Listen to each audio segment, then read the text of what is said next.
Many times we hear people sprinkling in their conversation the expression, God willing. Have you ever heard someone say, God willing? Or maybe it's something you say often. Well, that comes from the reading we just heard from James. He says, come now, you who say today or tomorrow we will go to such and such a town and spend a year there doing business and making money. Yet you do not even know what tomorrow will bring. What is your life? For you are a mist that appears for a little while and then vanishes. Instead, you ought to say, if the Lord wishes, we will live and do this or that. And so I think that's where we get that practice of saying, well, God willing, you know. God willing, when I retire in a few years, I'll buy a boat and go fishing every day. You know, and I remember once when I was doing my internship as a seminarian, someone asked me, I was in Texas, and it was a Spanish-speaking person, he asked me, when are you going to be ordained? And I just, in 2 years. And she said, so si Dios quiere. God willing, you know, and I guess she was a little surprised that I just simply said, well, I'll be ordained in 2 years, you know, and I think it's more common in other cultures to more repeatedly or commonly qualify things by saying, well, you know, like it'll happen, God willing. And I think it's good to kind of sprinkle our conversation with that expression for 3 reasons. First of all, it honors God. Brings God into the secular world that sometimes seems hostile to God. So many people, they don't want to hear anything about God. Well, too bad.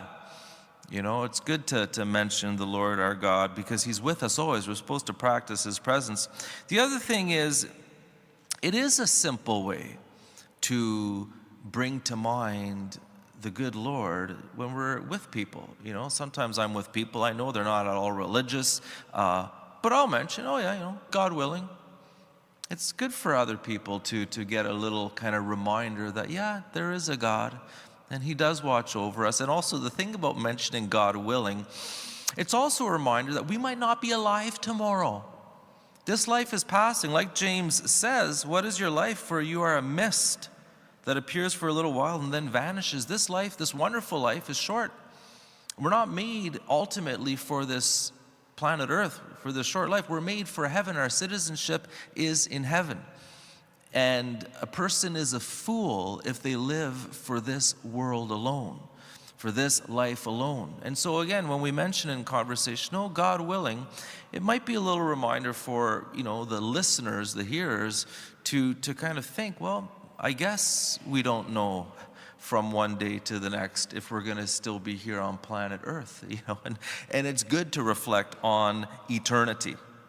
And then the last reason it's good to mention, you know, just in conversation, God willing, is it's good for us to remember the reality that ultimately God's in charge, and we're you know, His providence is what rules everything, you know. And so sometimes, not sometimes, the reality is that things become ingrained through repetition.